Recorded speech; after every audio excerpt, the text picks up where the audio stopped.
and get ready to have the most fun you ever had with an electronic device. Old balls.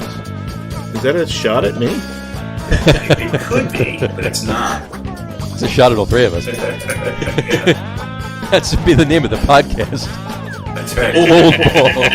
It is, actually.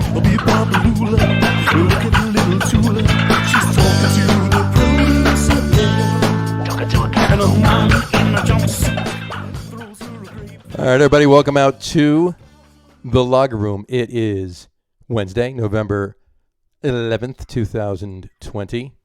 Jersey Johnny coming at you right now. With me, as always, are RadioPete and Harry Lug Nutz. Say hello, guys. Howdy, folks. Hello, guys.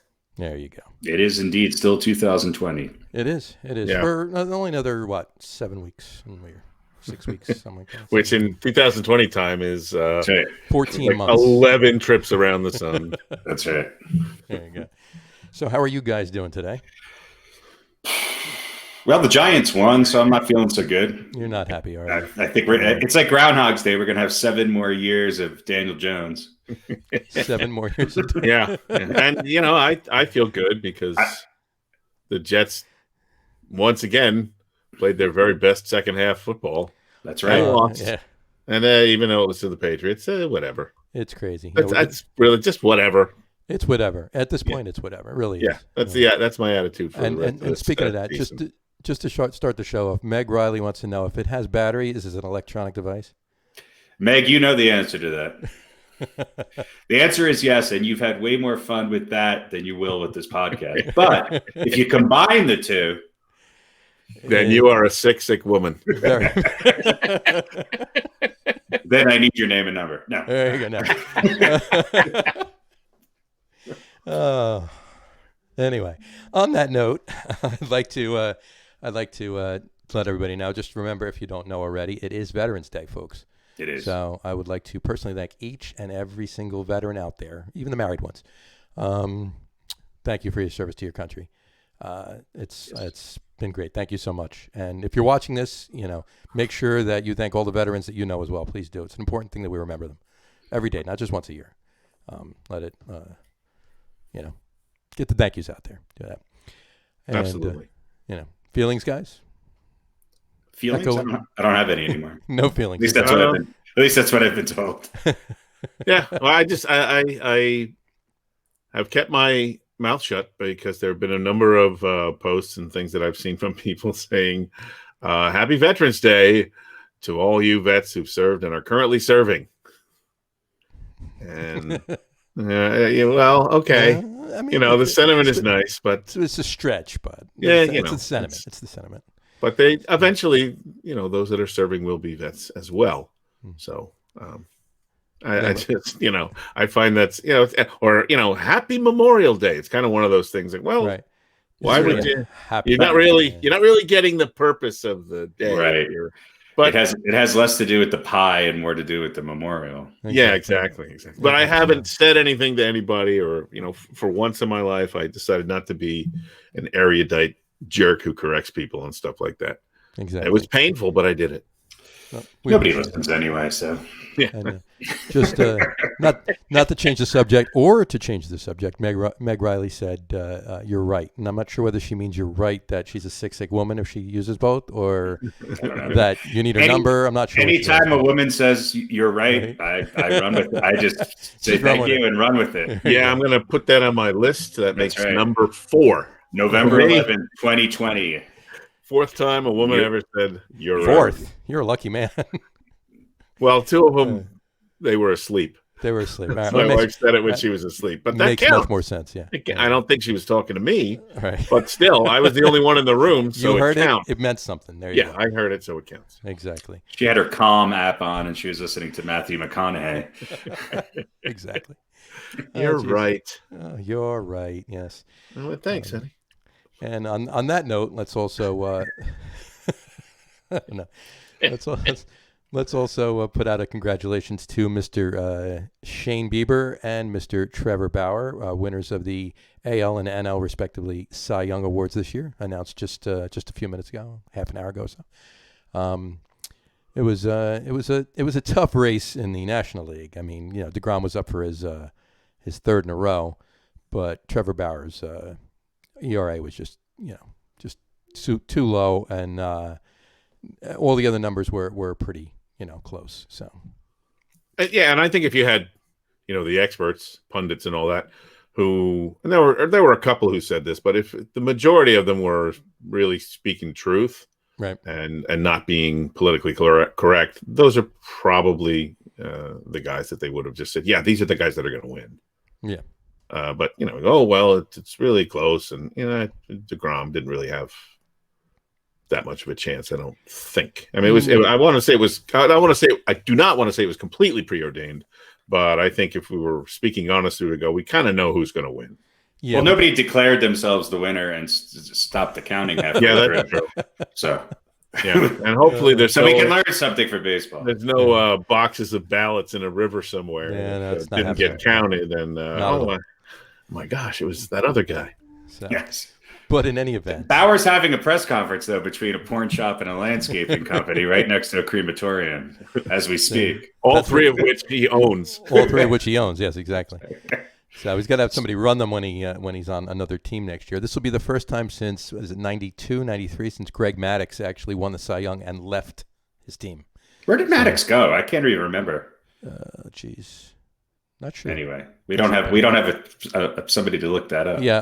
Let's get Paul over on our stats guy checking it out. Let's all take a guess, and we'll see who comes in geographically closest. Okay. And don't just pick central teams. Yeah. Did he go to the Cubs? I want to say the Cubs. He started with the Cubs. He started with the Cubs. Yeah, he left. I'm going to say he did go to the Cubs. Actually, he went to the Cubs after the Braves, and then he played for the Dodgers, the Padres, and the Dodgers. Yeah, but I was going to say he won the Cy Young. He won the Cy Young on the Braves or the Cubs. He won the Cy Young of the Braves. Yeah. Right. So, and then in 92, yeah, that's right, because they went to But he went to the Cubs. He played 3 years with the Cubs after the Braves. There you go. I didn't know. How heck did Greg Maddux pitch until 2008? That just seems wrong, doesn't it? Well, they might have rolled him out for a game or two here and there, just I don't know. The end of tail end of his career, maybe. He won. He was an All-Star in 2000. So yeah. So I guess. Yeah. He had a very long career. Yeah, 95. He won a World Series, and he was a 4-time Cy Young winner. I guess he did win one with the Cubs. And John Donovan just said he won in Chicago and then went to Atlanta. Yeah. There you go. He won the Cy Young. Cy Young. Obviously, he didn't win the World Series. No. Yeah, Cy Young. We're talking about. So, thanks, John. Thank you very much. All right. Thank you very much. That was official researcher of the. John Donovan is our official locker room researcher. So. Thanks. That was our Greg Maddux left turn of the month. Geez. And John is really only in that position because he's sitting there going, "Don't these idiots know anything?" I shut up and talk about something else. It was Chicago and then Atlanta. Can we move on? Yes. Right. All right, then why don't we move on to some football then, if we really have to? But well, let's start with the Jets this week. Let's start with the Jets. Why not? Let's start with the Jets this week. They were pretty amazing. They were amazing for 30 minutes. Yeah, as usual. Yep. And they lost, and they're still in the hunt. And other than that, who really knows anything that's going on? Look, Flacco played pretty well. Had all of his weapons, right? Yeah. And had a nice connection with Mr. Perriman. But Flacco looked good. They blew it in the end, and they're the Jets. And I think they're building a case that they are dedicated to having no more than one victory. Yeah. Although this would have been a good one. And they're winning. They are in the hunt for the first pick. No question. I mean, would you rather have the first pick or 3 wins? I'd rather have the first pick, of course. Yeah. But I think they are. I don't think anybody is dropping the ball on purpose or anything like that. But there is just such a marked difference in play between first and second halves that they're, whatever the call is, whatever the coaching scheme is, they're getting it done in that respect. Right. And I got to, looking at it though, I mean, they played an amazing game in the first half, and then they did the same thing with the Bills. The offense just tailed right off. Where was the play calling from the first half? I mean, did they forget? Did they leave the playbook in the locker room? But my question is this: the defense was playing really, really well in the first half, and they were gone. They were non-existent in the second half. And Greg Williams is better than that. We won't say anything about the offense, but as far as the defense goes, if he had them working in the first half, and it wasn't like they were like that spent in the second half, they were a little bit, but they weren't like horrible. They weren't on the field the whole second half. It almost makes me think that they got a little worried about losing the first pick, and then they had a little suck chat at halftime. Well, the same thing that happened the week before. Yeah, it's a recurring theme. Cam Newton talked about Josh McDaniels' halftime talk, and I guess he said, hey guys, we're going to win this game, and then they said, oh yeah, we're playing the Jets. They forgot for a minute. Yes. Yeah. I think that is what kind of happens to a lot of teams. I think teams play down to their opponent a lot, and I think that's why part of why the Jets look good in the first half of games. And they only lost by 3 points. So on a last-minute field goal. So they did get a second half touchdown, so it wasn't like they were completely inept in that second half. But when they're really coming down to the end of the game, there you have an interception, and then I think they just punted. There was a 3-and-out on their last couple of drives. All right, and that's it. Then of course New England scores the touchdown to tie, and then they kick the field goal to win. So, a less thrown, let's say, game, or less thrown looking kind of game. But they made it seem natural. They made the loss seem more natural. Yeah, exactly. Yeah, that's the right way to put it. Right. It almost seemed like it wasn't on purpose. That second to last play, or not including the clock and the ball, when Cam Newton got the ball off and got it down into field goal range, the defenders were like 14 yards off of him. Did they not expect him to throw that pass? I mean, seriously, that unless it was just a complete blown assignment, they were almost like they were giving them the game. That's how many people were actually watching that game? That's what I want to know. Besides the three of us? I'm not sure. Yeah, I didn't even watch all of it. I'll be honest with you. I watched the highlights because it wasn't on here. Well, how many guys are on each team? Yeah. So half of that. They weren't watching, though. So half of that. Yeah, I think it's 44. Is that how many they have on each team? 47, I believe. All right, so let's just say 100 people were watching. 100 on the field with coaches and stuff. But who could have potentially been watching. They still have a perfect season. Yeah. Yes, perfectly awful. Yes, well, I mean, that is the Jets. I mean, there we go. What do I say every week? The answer to all your questions is they're the Jets. They're the Jets. Done. Yeah. So we could have wrapped this entire conversation up by saying they're the Jets. Next. Yeah, pretty much. The Jets. And everyone would know what we're talking about. There you go. Yeah, now those Giants, on the other hand. Now the Giants, yes. Now, I mean, they rushed for a season-high 166 yards on Sunday. And, I mean, Gallman had 68 yards, and Alfred Morris, I mean, I probably would have preferred Bam Morris even right now, but Alfred Morris had 67 yards too. I mean, it was, and that's against Washington. And I know we're talking about Washington here, but they do have Montez Sweat and Chase. No, what we're talking about is two NFC East teams playing each other, which means that garbage football can win. Right. You've got a chance. That's true. That's true. But I mean, yeah. But the Giants are a slightly better team than Washington. I mean, and it probably shouldn't have been as close as it was. Well, right now they're actually playing the best football in the NFC East. Mm. And I know that's like saying, that this shirt is the least smelliest in the dirty laundry pile. Right. But it's it is what it is. They are actually looking decent, but maybe they'll win 4 or 5 games, and they're on their Super Bowl bound, baby. Super Bowl bound. Could you imagine if they actually pull out the NFC East and go on a tear in the playoffs? No, I can't. No, I can't either, and it's not going to happen. But could you imagine if it did? No, I can't. But I could. Yeah. Let's just think of all the other quarterbacks that are excelling in the league that they could have drafted. But I digress. You digress. Well, Austin Mack, he's an undrafted rookie. He had a pretty good game, 72 yards. receiving or whatever. I guess they really didn't miss Golden Tate. The Giants receiving corps are actually pretty good. I mean, that's my takeaway. The offensive line was not horrible. Wasn't. And defense played very well. The Giants defense is looking fast and aggressive to the ball, way more so than they have in the beginning of the season. Absolutely. It's all coming together. And they've also played NFC East teams. Daniel Jones is 4-0 against the Redskins. Yeah. He's also 1-17 against the rest of the league, but I think you guys are headed for a division title. Yeah, I mean, who's better right now, the Redskins or the Cowboys? The Redskins are better than the Cowboys, I think, right now. Yeah, and the Eagles are probably still slightly better than the Giants, but that's questionable, and because they almost lost or should have lost at home if it wasn't for Evan Fingertips Ingram, who had a couple of decent fingertip catches on Sunday. The Giants would have won that game. So. That's what I mean. It's the NFC East. So I think you guys very are going possible the Giants. I think you're going to win six games and win the division. That's crazy. And then have a really short playoff run. Oh, whoever comes out of the East is like losing 20 minutes. Not even 60. Not even the entire second quarter. Although I don't know, this was the week of a lot of teams that we thought were really good looking pretty horrible. Yeah. And vice versa.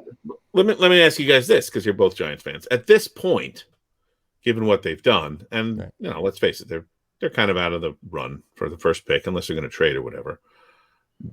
Would you be happier to actually see some improvement out of them, or does that just kind of mean, well, I guess Daniel Jones is sticking around? What if they do win 6 games this year? I don't think Daniel Jones is going anywhere. I think if there's some reason the Giants, honestly, if the Giants wound up with the first pick, they'd be trading it away for other picks or players or whatever. They're bought into Daniel Jones. But assume that's out of the realm of possibility, just for the sake of the argument. Sure. How much do you want to see them improve? Well, that's like asking, would you rather get would you like to get hit by a garbage truck and die, or get hit by a garbage truck and collect the insurance money and not be able to walk? It's just, I don't know. They're not going to improve to the point where they're better than mediocre. Right. And I just don't see this team, the way they're constituted, doing anything in the next 3 or 4 years. And so that's why, in a league that is dominated now by quarterback play, I think that they've invested their future in a quarterback who, you've heard this before from me, who I think is a backup at best in this league, and a running back who, when he's healthy, might be one of the top 3 or 4, but can't seem to stay healthy. Right. And that's who they've put their future around. So but the Giants have some young players who are starting to step up and be pretty good on the defensive side. On the offensive side, I think it's their veterans that are carrying. I mean, Golden Tate is still their best offensive weapon, even though they didn't even bring him to the game on Sunday. Yeah. Wonder what his wife thinks about that. I'm sure she's not a happy camper. I didn't check her Twitter feed. Yeah. Or Instagram, whatever she was posting on. I wrote an interesting article on the blog and on the Locker Room website. So if anybody wants to have a fun about Golden Tate's wife, what is her Golden Tate's wife? Yeah. What is her name? First name? Mrs. I knew you were going to say that. That was a lob of a dad joke right there. LC or Ellen or LC or something. I'm out of the loop on all this. I try not to follow the players' wives. Players' wives. It's gotten me in trouble before. So unless you're a Buffalo fan, 3 of them have restraining orders on them. That's right. Yeah. So unless you're a Buffalo fan, it's looking pretty bleak if you are a New York football fan. Right. Yeah. Again, Buffalo, we thought, maybe they're not real. And then all of a sudden, bam, Buffalo. There you go. Crazy. And that's the Jets and the Giants. That's the Jets and the Giants pretty much. And that's record time for us. It is record time. Let's talk about some of the night games. Let's talk about last Thursday night, Packers 49ers. Will the real Packers, I'm just going to say Aaron Rodgers, will the real Packers please stand up? Well, I think this is a case of will the real 49ers play again, because they're so injured and out of sync with who they really are. This was a good matchup for Green Bay. and they've had bad games, but they don't seem. Correct me if I'm wrong. I don't think they've lost 2 in a row this year, have they? No. They just so they seem to bounce back, and they matched up well against a fairly understaffed 49ers team. Yeah. And the Packers, I think I saw 12-3 in their last 15 against San Francisco. Yeah, and some of those were obviously, not good San Francisco teams. Some of them were pretty good San Francisco teams. So, including the championship, unfortunately, last no, night. No. But Green Bay's got their number apparently. That might have been one of the 3. Yeah, that's what I'm saying. Yeah. But yeah, Aaron 34-17. I mean, and it was really 34-3 because those two. Well, it was over. It was one of those games, much like the Tampa Bay game with New Orleans, where it was over by halftime. I mean, it was just. Yeah, it was a foregone conclusion. It was 34-3, and then the 49ers got those 2 TDs at within 4 minutes of the end of the game in garbage time. But yeah, Green Bay looked good. Yeah, they did. Aaron Rodgers, 305 yards, 4 TDs. I mean, they're probably top 5 in the NFL right now, power rankings. I would have to say, right? No, I think I saw 3rd. I think they're so that's top 5. Yeah, but you are correct, sir. But I was told there would be no math. No. Yes. Devontae Adams, here's some more numbers for your math. Devontae Adams had 173 yards receiving. Yeah, and it's just he was a monster on Sunday night. I feel like I could have like 80 receiving with Aaron Rodgers throwing you the ball. You just have to get like 6 inches apart from another player and just hold your hands out. Yeah, I could have at one point. I don't know if I could run that fast anymore. Yeah. Well, yeah, you could probably get like. If you put me downfield with nobody around me, I'll catch the ball. Yeah, 60 on one play because no one's covering you. Because right. I want to cover that guy. Surprise effect. Why is this tackle lined up wide? Yeah. What other games did we find interesting? Are we kind of getting a little bit higher now on the Vikings? Yeah, I mean, I think the real Vikings are standing up. I mean, we've been saying all season that the Vikings record isn't really. They're better than the record. So, and again, they were just playing the Lions, really. But the Lions are not a bad team. But the Lions are not a bad team, and the Vikings tonic is Dalvin Cook. It's Dalvin Cook. Yeah, you take Dalvin Cook off of the Vikings, they're 0-9. So, the Vikings are playing decent football right now. The NFC North is a fun division right now. I mean, they're playing decent football. Even the Lions. One of them has to be. One of them. Yeah. Exactly. One division has to be fun. And we thought it was the NFC West in the beginning of the season. It was, and then all of a sudden the 49ers bottom dropped out, and Seattle's got a couple question marks as far as defense goes. But it's a fun division, NFC North. And then the NFC South, on the other hand, Sunday night game. Interesting, huh? Yeah. Yeah. On any given Sunday. 38-3. Yeah. Tom Brady got spanked. The Saints are a team that I just can't figure out because they started out and I sort of thought, well, maybe this is finally the year. 2020 is a weird year, and maybe this is the year that Drew Brees and finally wins another Super Bowl. And then they kind of they became mediocre again, and then they looked really good the other night. But it's one game. But I want to see what they can do in back-to-back games, and they have not proven themselves in the playoffs the last few years. No, they haven't. We can get into the whole call and all that, but if you're a really good team, then you don't put yourself in a situation where one call can't come down to a call, and that. Yeah, that's it. But Tom Brady. I mean, the Bucs had a total of 8 yards rushing. Yeah. They came out flat, and people are sort of giving Arians credit for calling out Brady and all that. I think the one weak spot with the Bucs is their coaching. I think that they just don't know what they have. They brought in Antonio Brown. We'll see if I think in the end that'll be a good thing. But this is a team without a real preseason. I'm not sure they really know what they are. Yeah, I'm not sure. I'm not sure they can. I'm not sure if you're on that team, if you know the name of every player on that team.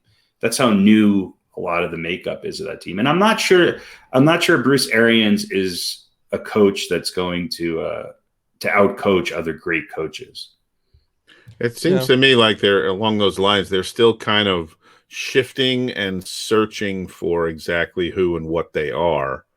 And instead of they haven't really made a statement, this is who we are and this is what we do and this is how we're going to do it, because maybe you're right. Maybe they just don't know exactly what the best route is.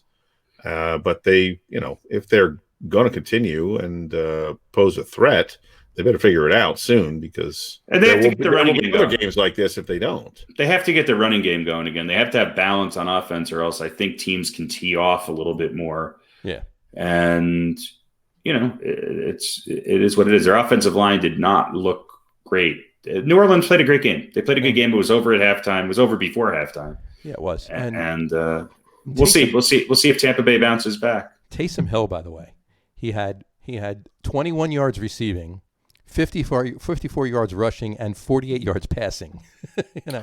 The Saints seem to always have these utility people, these utility guys who can they're fantasy football dreams, Right. It was an interesting game, and it was really fun to watch. But any Tom Brady haters out there, unless you're, of course, a Tampa Bay fan. If you're a Tampa Bay fan, it was no fun to watch. Other than being a Tampa Bay fan or a Tom Brady fan, right? It was a fun game to watch. But Brady would be back. Everybody has a bad game. I mean, nobody piles on Aaron Rodgers when the Green Bay Packers, tank a game. It's Brady's he's just in that position where people love to hate him. Yep. And I'd like to think he's the best 43-year-old quarterback to ever play the game. I think you're right. And I mean, I don't really hear anybody. There was a lot of talk about, well, is this, has Drew Brees finally lost? Right. It, right. And that's still a question, I think, at this point. I don't really hear anybody saying that about Tom Brady. Yeah, he had a bad game, but he, I don't hear people saying, I think this is it for him. He's lost it. Yeah, I don't think it's it. I mean, I think anybody who knows the game wouldn't say that about Drew Brees either, or Aaron Rodgers. I mean, this is the NFL in 2020, and it's very helter skelter. It's very up and down. Yeah, even the Steelers, who are undefeated, I mean, that took some doing to get there, and then who knows? I mean, how many is Roethlisberger going to play this week? Do they want Roethlisberger to play this week? Yeah, he did get banged up. So, well, should we touch on that at the end of that game? Yeah, go for it. Yeah, this new perhaps kind of strategy where we're not going to kick a field goal and go up by 8. We're going to go for it, and if we don't get it, and there's not a lot of time, and they're going to get the ball, and Dallas almost pulled it off. Now, you could say it was a good gamble on the Steelers' part, especially with their 8th string quarterback, I believe it was. Or they pulled the guy out of the stands at halftime, I think, and he was under center. But we've seen kind of examples of this. I thought it was you, actually. Yeah, it almost was. I can't fly. Otherwise, I would have been there. This idea that I don't know if it's we don't trust our field goal kicker to kick a chip shot, or we don't. Dallas had no timeouts. We don't trust to kick a field goal, or we don't want to give them the ball back with any extra time. So we're going to go for it, and if we don't make it, we're up by 5 at least.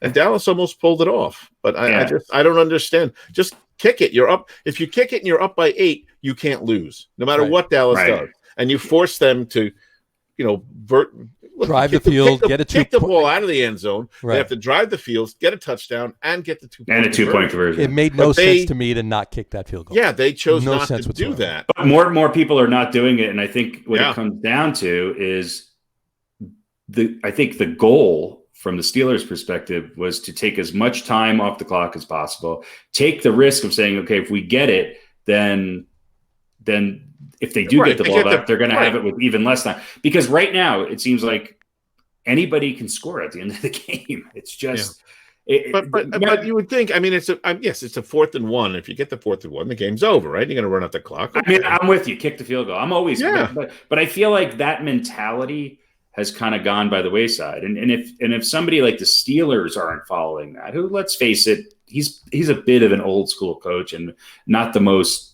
He's a bit conservative when it comes to those kind of decisions. It's always been take the points, rely on your defense, and I mean, if you can't rely on the Steelers defense against Dallas with me at quarterback, right, and no timeouts, and whatever, how much time would they have had? A minute, but then you're. I mean, doesn't that send a signal? But he was almost right. Well, he was right. I mean, but Well, he was, but yeah, would he have been wrong if he kicked the field goal though? But he could have been a penalty away from being wrong, right? No, I think he kicked the field goal. I think most people would say that, but there's something going on in the NFL where we've seen these calls at the end of games where it's all about not giving the team the ball with even 30 seconds left with a chance to win it. It's just, I think they know that it's easier to score in that last minute now than it ever has been. Whether it's the rules or just the benefit that the offense has or something mentally that goes on in everybody's head.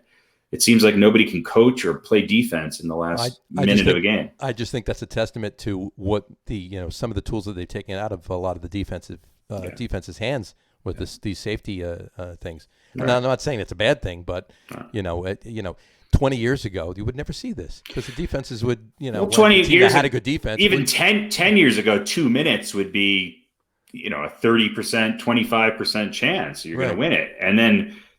And score a 2-point conversion. I mean, that would bring it down to probably a 10 to 12% chance. So now it's a coin flip. Yeah, so well, and in the end, it worked. So he was right. Yeah. And isn't that the ultimate arbiter of whether the decision was the right decision or not? And is it worked? And what I read today is Roethlisberger's only quarantined for 5 days. Is he out this week? Has there been any call on that? There hasn't been any mention whether he's out. Yeah, there's nothing been said. So, I mean, I think he's a big key. I mean, I think they can win with the backup quarterback, but I certainly their chances of winning multiple games without him there certainly diminish their chance of having a perfect season. I still don't think they're the best team in the NFL, even though they're undefeated. And this is the first time that they've actually been 8-0 ever. It's crazy, right? When you think about all those. You think about the Steelers, right? Those amazing teams back in the day. Yeah. And then they have the Bengals at home this week, so it's not an easy game, but it's a divisional game and one that they should be able to win, being 8-0. Bengals are getting better. Bengals are getting better, but Well, let me bring up another topic that I heard discussed earlier this week, and that was, is it possible to, if need be, because of COVID, to just cancel some games? And this discussion was about involving Pittsburgh, and looking at Pittsburgh and saying, well, if you just cancel a game, what if they go 15-0? And another team plays all their games and goes 15-1. Like which one of those teams, if it comes down to the two of them, goes into the playoffs, or like what sort of a tiebreaker? What do you do? Can you actually afford to? They probably have to play that other game. Yeah, they probably have to play that. I think they would have to play an equal number of games, right? Equal number of games. Yeah, so they'd have to play the game that was canceled. And the Chiefs are the only ones that have one loss. So I mean, if you were being specific, 15-0 and 15-1, it would just be the Chiefs. But I know you weren't. I was just being a dick. So. Yeah. But I expect no less from you. Thank you very much. Johnny's first dick moment hardly tonight. What else Dolphins Cardinals. Yeah. What about that? Boy, Kyler Murray. Those are two teams that, next year I could see them. But I mean, this year the Cardinals, I think. But yeah, I mean, he's got to be an MVP candidate, right? I would think so. If you're going to look at what he means to the team, he's outperforming Lamar Jackson from last year by about 15-20% in every category. Yeah. I think I heard the stat, and I'm not going to swear to it, but he's number 8 in rushing yards. Yeah. In the league. Not out of quarterbacks, out of running backs or anybody who's running the ball. I think he's 8th in yardage. So, you have to kind of look at him as an MVP. Well, he's what is it? Quarterbacks. He's first, obviously, right? Yeah. Well, I would think so. Lamar Jackson's 2, and Daniel Jones, I believe, is 3. So yeah, that could be. Just from that one run, he stumbled. Listen, if you looked at a couple of weeks ago, and you could say, well, Tua went in, Tua played, and Miami largely won because of their defense. Right. I think they won this game largely because of Tua. So yeah, we're getting a little bit of a sense of whether or not he's for real. But there's always the shadow of injury hanging over him. Yeah, Kyler Murray is indeed number 8. He's ahead of Ronald Jones, Kareem Hunt, James Conner, Alvin Kamara. Yeah, he's averaging 7.1 yards per carry, and he's got 543 yards. Oh, Jesus, that's crazy. It is insane. Yeah, Lamar Jackson's got 469. Yeah. So, but and what did DJ have? Just curious. Oh God, he's not even. I have to go to another page. There's a password. You need a password and a cheat code. Are you sure? Please find the street signs. Right. You can see the send you a code 30. On your. You send you a text you a code. You got to pay to see anything beyond the top. Yeah, the answer. All I'm pulling up is who cares. Google's laughing at you. But well, it is true. I mean, I was just going to say, as far as Tua goes, I mean, would if Fitz was playing that game, do they win it? It maybe. I mean, Tua's wasn't really the problem. I don't think. I mean, he looks a little unsure of himself, and rightfully so. Yeah, I think it would have been a closer game. It was a good game. Those are two teams that are on the uptick, and Miami's basically made the decision that they've got to put their quarterback of the future in there, which I don't blame him. Like, he's going to be a difference maker if he can stay healthy. Yeah, well, the way he's playing, I don't disagree at this point. Yeah. But let's take a quick trip around the NFL. We do it every week. This week, let's talk, and we don't have to do that long because we already started to the NFC South. Obviously, the Saints and the Bucs are the class of the division, and you have the Panthers and the Falcons who are not. But the Falcons are looking better. Falcons are looking a little better. Matt Ryan's leading the league in passing yards. Yeah, you're right. He is. I did see that. It's crazy to think that their record is as low as it is. Yeah, but I mean, they're not a one win or a lossless team anymore. I mean, they're 3-6. So they'd probably be 6-3 in the NFC East. They would probably be. And they could have easily had a couple more wins if not for a Gurley and a Whirly. There we go. Trademark. A Gurley and a Whirly. Gurley and a Whirly. Nice. Yeah. Put that down. Write that down, Paul. Write that down. I think they have this second half syndrome ever since the Super Bowl. Yeah. Just seems like they just can't. Certainly where it starts. Those games out. Well, I think you're looking at let's call the Saints had their bye, so they're 6-2. It's like a tale of the opposites. I mean, 6-2, 6-3, and then 3-6 and 3-6. Yeah. Yeah, I mean, it's going to come down to the Saints and Bucs. I think the Saints and Bucs are very close, and I think I'd have to give a little bit of an advantage to the Saints just because it seems like they're not trying to piece together their personnel and their offense, and right. And I think I give the Saints an advantage in the coaching overall. They obviously have the Saints obviously have the advantage of tiebreaker. Yeah. So, if it does come down to that, but they'll both be making the playoffs, right? Yeah, I don't see why one of them's getting in, one of them's winning the division, one of them's getting a wild card. So yeah. But you could as far as the bottom half of the division, you could say the Falcons are kind of on the way up. Panthers are finding themselves. Carolina is, I would say, if you look at those two teams farther away from getting anywhere realistically, certainly than Atlanta is. I mean, Teddy Bridgewater is a decent quarterback. He's not a great quarterback. I think he's a pretty solid, decent, usable quarterback. Robbie Anderson's a great wide receiver. I'm sure you'd love to have him right now.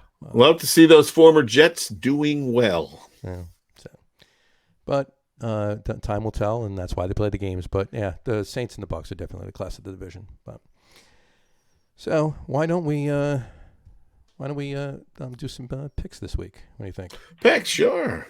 Hold on, let me do our drop here. Beaten by the coin. Beaten by the coin. I'm sure I'll lose to the coin. No one wants to be beaten by the coin.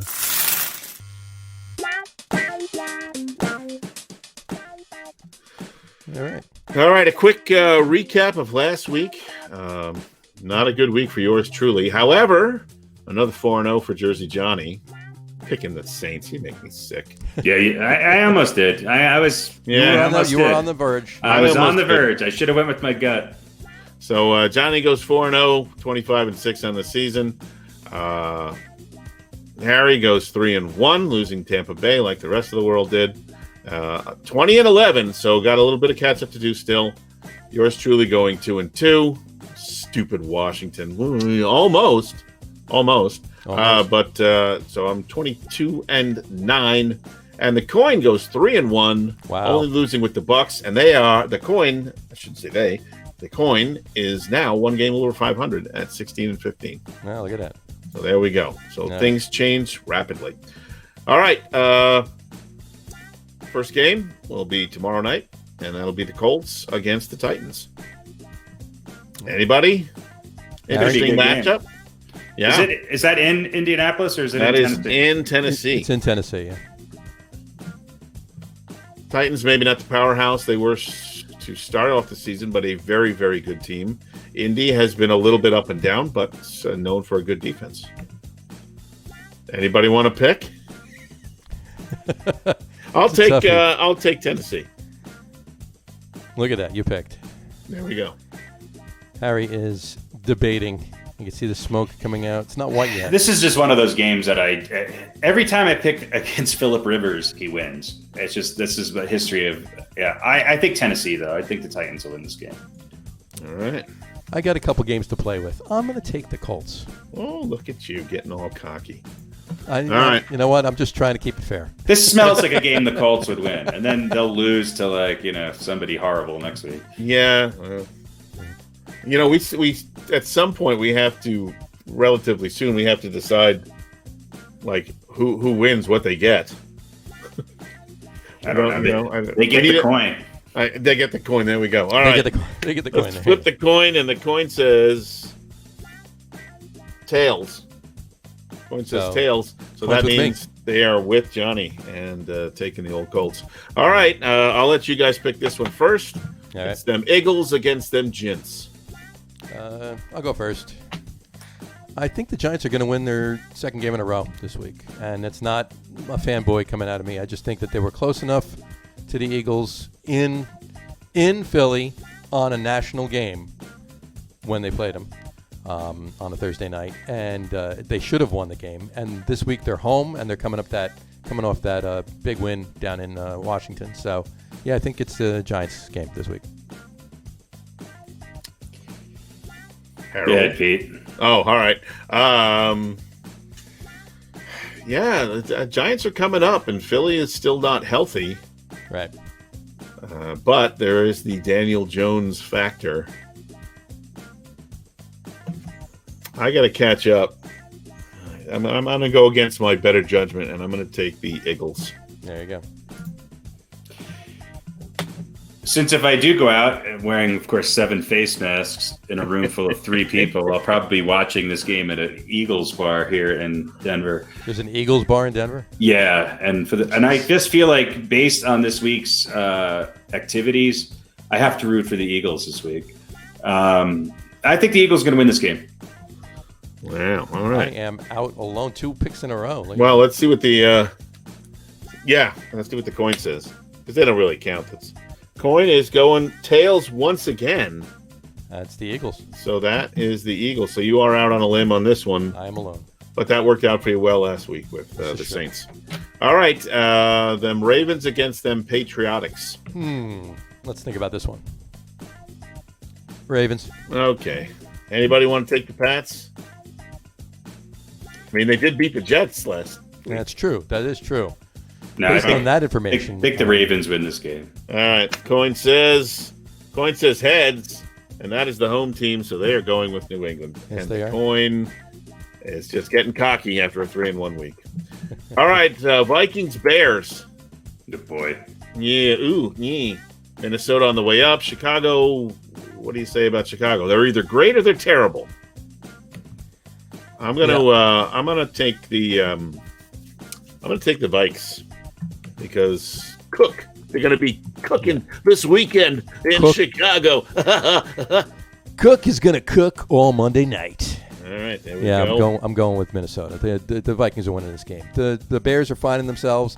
There's not a whole lot of pixie dust left in Nick's bag at the moment, and Dalvin Cook is just looking like he's unstoppable. So I'm going with the Vikings. Is this in Minnesota or in Chicago? It's in Chicago. In Chi-Town. I got to take a gamble here. Against my better judgment, I think Chicago's going to win this game. All right. I don't know why. I just figured I'm either I'd lose to the coin or I'd make up some ground. So. There you go. All right, let's see what the coin says. Coin says heads. And so that is Chicago. So there we go. We got a nice split. So this is probably the most diverse as far as the picks we've had in any week. This is true. Usually it's 2 or 3 games where completely everybody's in lockstep, or maybe the coin is out on a limb. But we've got some real differences. So this should make things very interesting. Shaking things up in week 11. Yeah, there we go. There you go. We can do something other than go chalk. There you go. All right. Beaten by the coin. Nice. All right, folks. Pardon me. Had a cough there. That brings us to our new weekly segment, our weekly segment that we've had for a few weeks now, of top 10 lists. We are doing this week's top 10 list. This week is the top 10 tight ends in NFL history. Top 10 tight ends in NFL history. Sorry about that. And we're going to start this one. We made our lists. Each of us made our lists, and we put them together. We shook them in a bag. We spilt them out, and we gave them all the votes that they had to where we placed them. And once again, we came out with a tie for number 10. So our tie for number 10 is this guy. Kirk Cameron again. And top 10 tight ends. He's not a tight end though in this one right here. Well, you don't know. Come on now, that's not right. That's disgusting. Is it really? How dare you objectify people? It was a picture of you. If anybody's listening, it was a picture of Pat. I wish. There you go. I wouldn't be sitting here doing this if I had an ass like that. All right, folks. Let's be real. Top 10 NFL tight ends. I want to start it. Our number 10 tight end, if you will. Pardon me. Tied for number 10 is Travis Kelce. Travis Kelce, folks. Travis Michael Kelce, as a matter of fact, is his given name. He was drafted. Obviously, he still plays. For a little bit now. He was drafted in 2013 in the 3rd round. There he is. Trying to get the picture of him up here. Drafted in the third round in 2013 by the Kansas City Chiefs. He obviously won the Super Bowl last year. He's a 5-time Pro Bowler, 2015 through 2019, so 5 years in a row. He's 2-time first-team All-Pro in 2016, 2018. 2-time second-team All-Pro in 17 and 19. He's a member of the 2010s All-Decade team, and he in college he was a first-team All-Big East in 2012. He went to Cincinnati. Born in Ohio, so he went to a local school. What do you guys think about number 10, Travis Kelce? I think he's going to wind up being higher on this list when it's all said and done if he stays healthy. I mean, he's one of those game changers at this position, I think, and his numbers kind of prove it. Yeah, I agree with you. I think by the time all said and done, he's definitely rising up on the list. Yeah, and we're going to look back and go, well, we're really fortunate we got to see him play. Yeah. There are great players obviously in every era, and you kind of have some from like your childhood, and from your adult life. And Kelsey's going to be a guy that we'll look back at as old men, and we'll go, he's that tight end is good, but he's no Travis Kelce. Yeah, and then our grandkids will go, who is Travis Kelce? Oh, well, let me tell you. Who was Travis Kelce? He's a pretty good one. Yeah, no, he's definitely up there. He's, a lot of people are they got George Kittle neck and neck with him, but Kelsey's so much better than that right now. I mean, George Kittle. I mean, he can come along. I mean, no, the difference is that Kittle is kind of the only weapon in a lot of ways on that team with a quarterback who's been hurt a lot, and Kelsey's on a team that I think every week they sign another Pro Bowler and they have Patrick Mahomes. So, but that doesn't diminish what. But he doesn't. If you double team Kelsey, then forget about it. You're toast. Yeah, I mean, he's as a tight end, he's as much a go-to guy as anyone else on that team. Absolutely, as you just mentioned, has Pat Mahomes and is full of Pro Bowlers. Absolutely, and to boot. He's been playing for 8 seasons now, and he has over 7,000 yards, 7,234 yards. So, I mean, that's those are wide receiver numbers. Yeah, and he's not allergic to blocking. No, and nope. He's a very good blocker too. He's not, one of these, slot receivers that they line up as a tight end. I mean, he's no Zeke Mowat, but no, who is though? Seriously, I mean Moorhead actually, I believe. Zeke's twin, Zach. Zach Mowat. Zach Mowat. Zeke and Zach. All right, he's my insurance agent. So tied for 10th is a bit of a tear for me because I'm, of course, a Dallas fan, but this poor guy, more known for one terrible moment with the Cowboys, for which I think he just played one season, and that was a drop pass in the Super Bowl. This is true.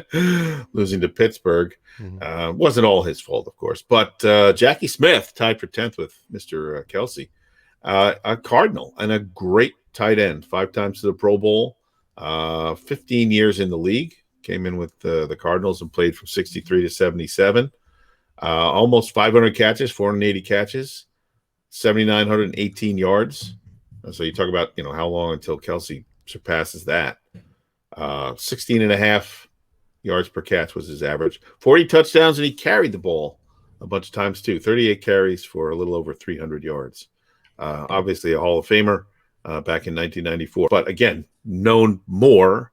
Yeah. At least mostly outside of St. Louis for that terrible, terrible Super Bowl moment. Yeah. He was Jim Hart's kind of go-to guy there for a long time. He was. Yeah. He was. Yep. And I think absolutely deserving of, even though it's a tie for 10th, being in the top 10 list, Jackie Smith. There you go. Forever a Cowboy, despite his single season. Despite the single season and the drop. Yeah. Mm-hmm. But he's a Cowboy. Tied for number 10, Jackie Smith. There you go. All right. Well, Harry, tell us who number 9 is. Number 9 is Dave Casper of the Oakland Raiders. Of course, Dave Casper won a Super Bowl with the Raiders. He's a 5-time Pro Bowler, part of the NFL 1970s All-Decade team. And I think Casper was kind of one of those guys who, if I had to pick 3 or 4 that kind of changed the position, I think he'd be one of those guys. He was obviously a great blocker. He played on those Raiders teams that were tougher than nails, but he was a go-to receiver, and he was just unbelievably daring at going across the middle and just getting his head knocked off, it seemed like. And in the 70s into the early 80s, you could tell he was better than most other people at this position. And I think until Kellen Winslow came along, he was the guy who was really kind of putting the tight end into that position of being one of the top offensive weapons. And he played for quite a while. I guess he left the Raiders, went to the Oilers for 3 years, then the Vikings, and then finished up with the Raiders. But and I think probably pretty well known because of the Super Bowl win that the Raiders had at that time. Sure. Yeah, great tight end. I think deserving a number 9. That was definitely a good pick. Dave Casper, there you go. Number 9. As much a game changer at the tight end position as anybody who's played the ball. I mean, he was just brilliant and a big play guy. You just kind of throw it up there, let him go get it. And probably, you have an argument about him and Todd Christensen, probably 1 and 2, at least in Raider, as far as Raiders tight ends go. But Christensen, he was a real workhorse. Right. I think he led the league one year with like 95 catches or something like that. Casper was just, I don't know, he just had like that elite status. But 52 touchdowns in an era when in a career 30 would have been Hall of Fame. Yeah. Yeah. So when you literally look at that compared to some of the other guys, he got the ball in the end zone, and they were running the ball quite a bit in those days. And the Raiders had some, other offensive weapons at wide receiver. So the fact that he finished with over 5,000 receiving yards and 52 touchdowns, that's pretty impressive for the era that he played in. This is true. Definitely. And Todd Christensen, let's be fair, just missed the lists too. Yeah. Yeah. He was right up there. But there you go. Number 9, Dave Casper. I'll take number 8. Number 8 is none other than Mr. John Mackey. John Mackey of the Baltimore Colts fame.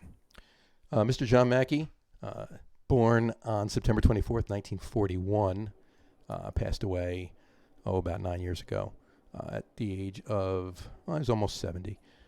Still way too young. But he was drafted in the NFL draft, round 2.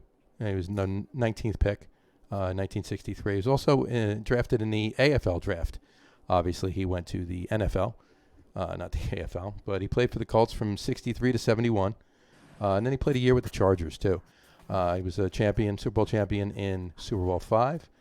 He was an NFL champion in 68, obviously, again, with the loss to those upstart Jets in the Super Bowl that year. But he was a 5-time Pro Bowler in 63 and then 65 through 68. He was a 3-time first-team All-Pro, 66 through 68. He's a member of the NFL 1960s All-Decade Team. He's a member of the 50th Anniversary Team and the 100th Anniversary Team. And he's in the Baltimore Ravens Ring of Honor. And that is because, obviously, he was a member of the Baltimore Colts, not a member of the Indianapolis Colts. Same team, different town. There you have it. John Mackey. Great player. I mean, he had a fair number of receptions. 331, but his yardage was up there. It's 5,236 yards, and he had 38 receiving touchdowns too. Those numbers are more in line than what we're talking about with Dave Casper. And even less of a passing offense. The tight ends were even less involved. With Mackey than with Casper. Casper is sort of part of that. He started off early, but was in that era in the mid 70s when it started to open up a little bit. Mackey was obviously before that. And I think his legend just goes down because of the teams that he played on and the fact that he was really one of the first tight ends to be used in the way that he was. Yeah, he definitely was for the era he played in, as you were referring to. Yeah, to have 38 touchdowns in the era he played in was pretty damn good. Yeah, he was a groundbreaker, no question. So there he is, number 8, John Mackey. Pete, why don't you tell us who number 7 is? Number 7, just for me, another Cowboy. There you go. And one of the all-time great Cowboys, Jason Witten, of course, we're talking about. 2003 to 2017 with those boys, them boys, I should say, in Dallas. Left for a season to become a broadcaster, was pretty big, and then went back for the 2019 season. Had a pretty good year. I don't think anyone said, well, boy, that was a terrible mistake to come back in 2019. 2-time first-team All-Pro, 11 times to the Pro Bowl, 1,215 catches for 12,977 yards and 72 touchdowns. A stalwart, a go-to. You could say for kind of what you might say is the sort of the old school tight end, a big guy, big body, and a great blocker as well as a pass catcher, but a go-to for that Dallas team. And like I said, one of the all-time great Cowboys. 10-time Pro Bowler. And actually, he caught another touchdown the year he came. I think he came back. So he had 73 touchdowns and over 13,000 yards. It's crazy. There we go. It's crazy. Yeah. And I was surprised he didn't win a Super Bowl. For some reason, in my head, he was on that one of those, the Dallas teams that won, but he wasn't. He came after Nope. that. He came after that. He was the Romo era. Yeah. He was beyond those. Yeah, the Cowboys haven't won a Super Bowl in 25 years. Yeah. It's weird to think that. What are you going to bring that up for? Well, another Cowboy tight end that was almost made it to my list was Jay Novacek. Yeah. And he would have been in there. I feel like Witten was kind of the extension of him in some ways, but much better. Yeah, I definitely agree. And there you have it, number 7, Jason Witten. Harry, before we move to you, I just want to bring one thing back up again that I did neglect to mention with John Mackey. He passed away again, like I was saying, at the age of 69. It was revealed by a study that they did at the University of Boston that he did. They did a study on his brain. He did die of CTE. Yeah, I think we're going to find more and more. Yeah. Unfortunately, pro football players are going to be diagnosed with that, which is too bad. Hopefully, it really sucks. Just yeah, absolutely horrible. All right. Well, again, that was number 7, Jason Witten. Let's Harry, why don't you bring us to number 6? Number 6 is a guy, if he doesn't have CTE, I don't know how he doesn't, because he's probably on this list more for his ability to block and just run over people than anything else. And that's Mike. His head is made of iron. So. It is Iron Head Mike Ditka. Ditka is one of only 2 people to win a Super Bowl as a player, an assistant coach, and a head coach. And he won an NFL championship as well as a Super Bowl. His Super Bowl win was actually with the Dallas Cowboys, but he's obviously known for his time as a player and a coach with the Bears. 5,812 yards, 43 touchdowns, 5 Pro Bowls, and really 2 championships, 1 Super Bowl. And he is the old school tight end. I think he's even more old school than maybe John Mackey was in a lot of ways. Right. He was a good receiver. He wasn't the fastest guy, but he was just strong. He was obviously part of of their running offense. And you would think Ditka he played tight end like a linebacker. I mean, I think he looked for people to hit when he was playing. And, he probably would not be a tight end in today's NFL, but he was just known as one of the toughest players to ever play. And I think his legend really comes from that. He's also known as one of the smarter guys on the field, and could outsmart defenses and get open, and caught a lot of passes and scored a lot of touchdowns on teams that weren't necessarily known to light up the scoreboard. And so I think when you look at what he was able to do, he was their red zone target. And he even caught it, even at the end of his career when he won with Dallas, he caught a pass in that Super Bowl. So, right. And I think he's more well known as a coach, obviously, and his personality and the fact that, and maybe an announcer to some of the people that are even younger, but he just, when you think of the NFL, you can't go more than 5 names without thinking of Mike Ditka. I think he's just one of those, and maybe the one person that you think of when you think of the Bears. He's probably the first person that comes to everybody's name. He's the first person. Yeah, well, Walter Payton probably comes to mind first. Walter Payton is obviously one of the best, but I think if you were to ask, I think Ditka transcends 2 generations before Payton and 2 generations after Payton. I agree. As far as notoriety. I agree. But yeah, Walter Payton's one of the best players to ever play the game. What I was just going to say was Walter Payton definitely comes to mind first, but he comes to mind with Mike Ditka. Yeah, because and the third is the fridge. Of course. Oh, come on. I thought it was the third is McMahon's mullet. Well, Mike Singletary for me, but of course. Well, probably Samurai. I was just going on the. But if you ask people, I mean, if you ask non-sports fans, they're going to think of Ditka because of the Saturday Night Live skits, I think. Sure. And the fridge. I mean, the fridge was. I mean, come on, that was exciting. Everybody wanted the fridge to come in and at the goal line. Number 72 reports eligible. Number 72. Yeah. And I mean, Ditka had so much else that he was known for. Yeah.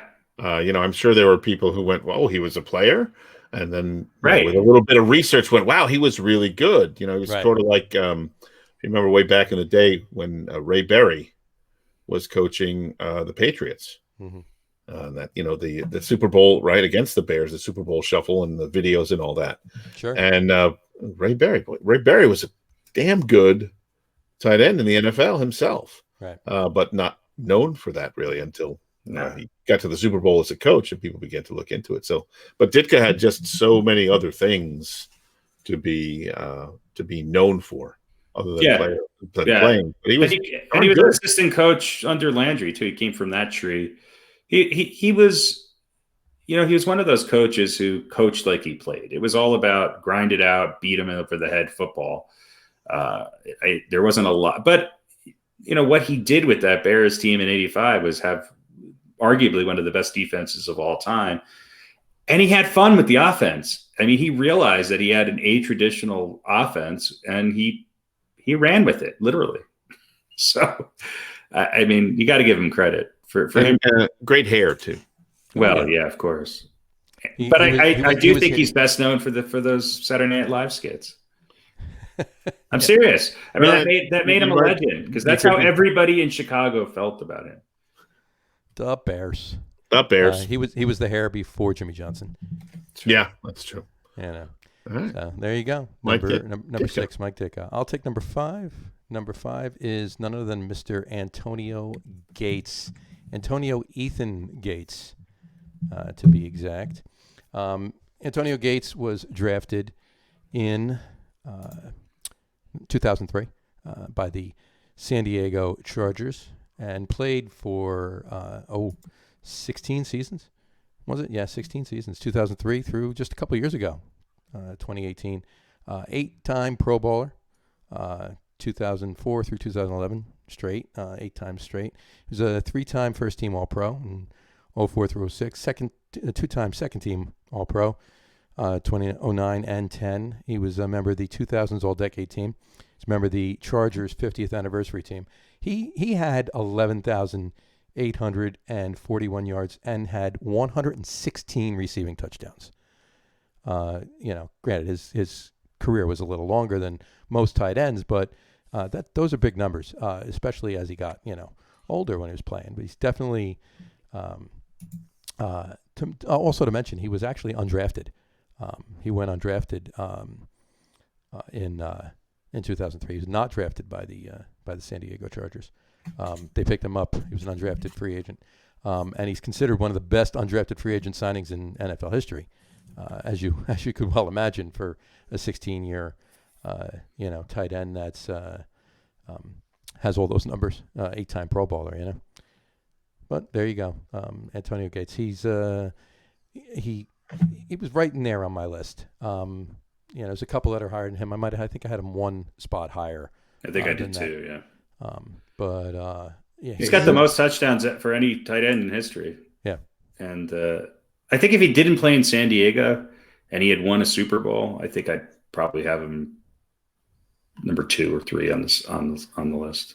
Yeah, I agree. If he had been on, his numbers were as high as they were because he was great, but he also played a hell of a long time, right? And he was very consistent.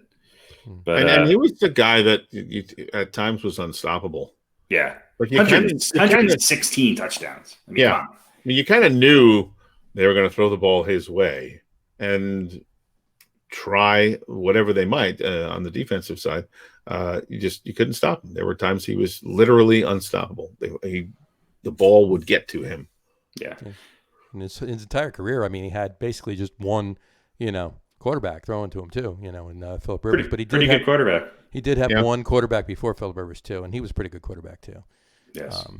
Mr. Drew Brees, but like you said, Harry, consistent, highest number of touchdowns, and granted that had a lot to do with his longevity, but still a feat that was pretty amazing. Yeah, almost 12,000 yards in his career. I mean, that's incredible. It's incredible. Yeah. Crazy. There you go. Number 5, Antonio Gates. And brings us to number 4. Bring us to number 4 there, Pete. Number 4. Well, you can't. Hey, I gave you 2 Cowboys. I know. Yeah, I appreciate it. Yeah, then you put a little pepper on the butter here with Mr. Gronkowski. Number 4 is Robbie Gronkowski. You can't deny his greatness. Of course, since he's all those years with the Pats, and me being a Jet fan, there's some bitterness there. But 5 times in the Pro Bowl, 4 times in All-Pro, 3 Super Bowl rings, Hall of Famer on the all 2010s team, and a guy who really, I mean, would have done even more perhaps if he hadn't had injuries and was as great as he was despite those injuries. And coming back this year and teaming up with his buddy, Mr. Brady. Look, not having a bad season, 27 receptions this year, got 3 touchdowns, largely ineffective in the first several games, but making a mark there. And look, a total of 548 receptions, 8,184 yards, and 82 touchdowns. That ain't no weak sauce right there. Not too sure. Again, and he was hurt a lot of the seasons. You know, he was hurt a lot, but again, despite all that, he put up numbers, and he was definitely a guy that was unstoppable at times. I mean, he was probably, I mean, at least the best tight end, and you could certainly say amongst the upper echelon and on any given season amongst the best players in the NFL. He was just he's a freak. I had him high. I had him one slot higher. I think I would say that him and Jimmy Graham of their era were the 2 biggest targets. And the difference between the 2 of them was that Gronk he was that old school tight end who was probably one of the best blocking tight ends to ever play the game. And you could just throw it across the middle to him and he could drag 12 people down the field, or you could, throw that post to him in the corner of the end zone. And he's so big that, he's going to get it. I just remember in the Super Bowl with that last minute heave when they were playing the Giants, he almost caught. I think he was playing on one leg and had 9 braces on the other one. Yeah. He almost caught it. Yeah, he did. And what I always found funny about, or not funny, but amazing about Rob Gronkowski is that he's so big. Sometimes he goes up. He goes out for a pass. And he catches the ball and he's like lumbering down. It almost looks like he's in slow motion. Yeah, and he's still moving. But it's still going to take 19 guys to bring him down too. It's crazy. There's a big target. It got hit a lot, and one of the greatest personalities, of football. You have to, on a team that was, personified by Mr. Dower himself, Bill Belichick. Rob Gronkowski was the complete opposite. Yeah, and really the only. I like to see them on Hall a sitcom. of Fame weapon that Brady really ever had. He had one season with Randy Moss, but and they lost the Super Bowl that year too. Yeah. And Gronk was Brady's go-to guy, but he was hurt a lot at the end of the season and in the playoffs. So I think had he stayed healthy, even though his numbers would never match to the guy who's we're talking about with number 1. Right. But he would have had even greater value than he did. He would be number 1 or number 2 on my list. Yeah. Gotcha. Well, like I said, I wouldn't mind seeing a sitcom with Belichick and Gronkowski. Yeah. A cooking show. I think a cooking show would be good. Cooking show. I think a revamp of like Bill and Rob. Son. Right, Sanford and Son or HGTV flipping out with Gronk and Bell. Oh, that'd be great. Oh, Gronk. There you go. Well, there we go. Number 4. Right. Rob Gronkowski. Harry, why don't you let us know who number 3 is? Number 3 is a man that I'll be honest with you, personality-wise, I just can't stand him. But he's a great NFL player, and he's gone on to become a great commentator. Yeah, Mr. Shannon Sharp. Yes, Mr. Shannon Sharp, 3-time Super Bowl champion, twice with the Broncos, 1 with the Ravens. He actually started out as a wide receiver. And I think he was kind of one of the first guys to come into the league who, as a tight end, was really used as just a really big wide receiver. He was not known for his blocking. I think he'd be the first one to admit that. But he was a threat, and on those Broncos teams and on the Raven team, he was one hell of a player. He over 10,000 yards in his career, 62 touchdowns, three Super Bowls, and 8 Pro Bowls. And when you look back on it, I mean, he is totally deserving to be, some would argue he could be number 1 or number 2. But he was one of those guys. He was definitely a motivator. Some would say maybe too much so. He was definitely an outspoken person.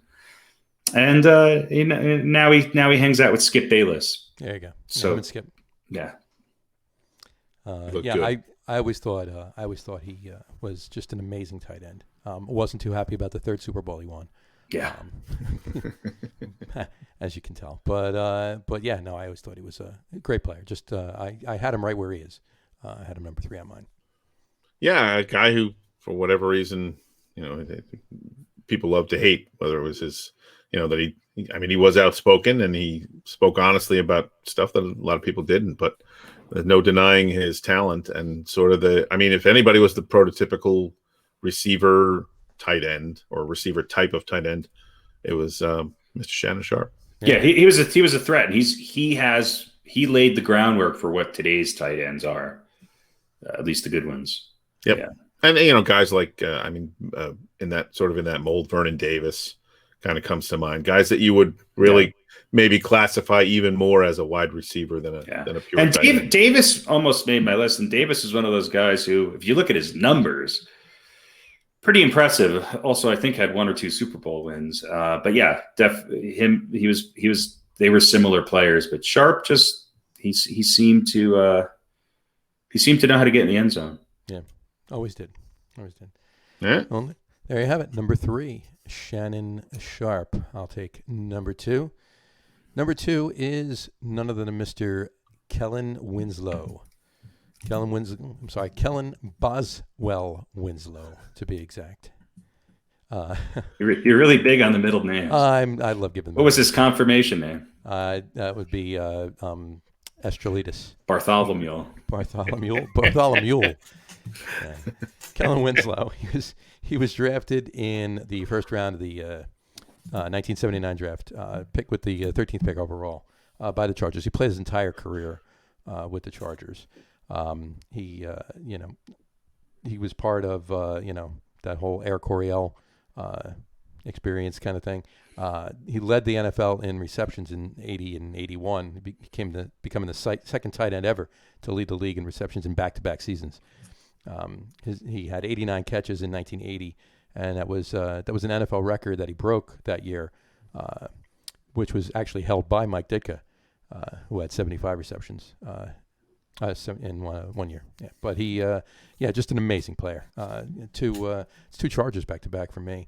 He was a 5-time Pro Bowler, 83, 83, and then again in 87, which was his last year too. And he was injured that year, and that was the end of his career actually. 3-time first-team All-Pro, 83, 82, and he was second-team All-Pro in 87. 2-time NFL receptions leader again in 80 and 81. Member of the 75th anniversary team, the 100th anniversary team, the 80s All-Decade team, and he's in the San Diego Chargers Hall of Fame and the Pro Football Hall of Fame, and he's actually in the College Football Hall of Fame as well. Just one amazing tight end. I loved watching him play. Yeah, I think for people that are our age, he jumped out as just how good he was and how different he was at that position. Yeah, I think again. I was just gonna say, and again, no Super Bowls, but yeah, had he been on a team that was going to Super Bowl, he definitely would have shined in that game. And like Gronk, his career got cut short by injuries, although Gronk is back. But had he played a little longer, it's interesting to see. I mean, his stats are impressive, but it just proves that he didn't really have a long career. But when he was playing, he was. Those Chargers teams were so fun. I think being on the East Coast, watching those late games, it seems like it was always the Chargers and Raiders. Yeah. And watching Dan Fouts and Kellen Winslow light up the field was just a lot of fun. Loved watching it. Watch the Giants at 1:00 and watch the Chargers at 4. It was fun. They were just so good.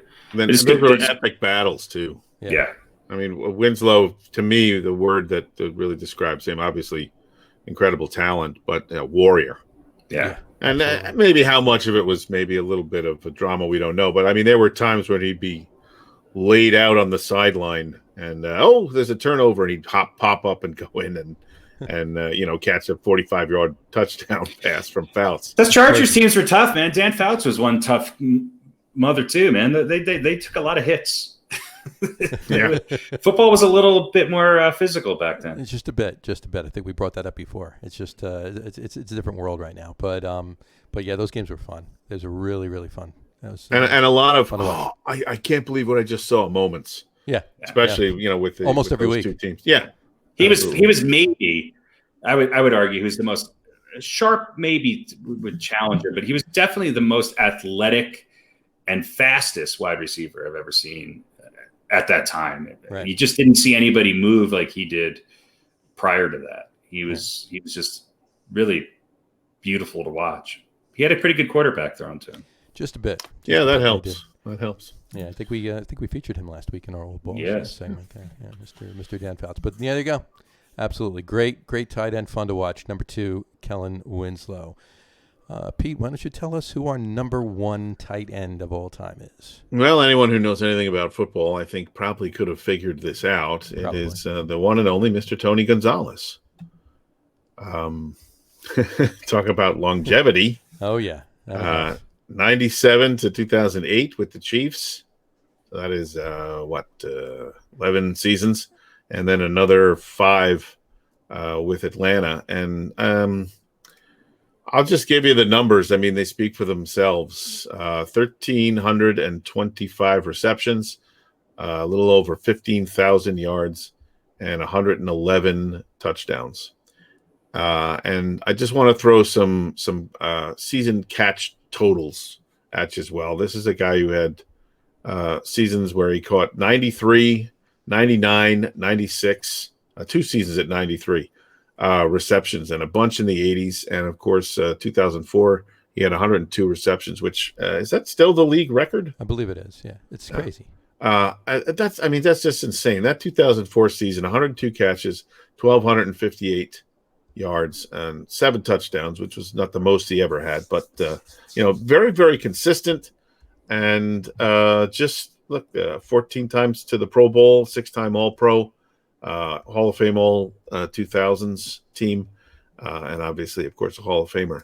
The guy just, he's number 1. Anybody who doesn't have it number 1 on their list of tight ends just doesn't know what they're talking about. Tony Gonzalez just, there was nothing he did badly, or poorly, and he was a force to be reckoned with really throughout his whole career.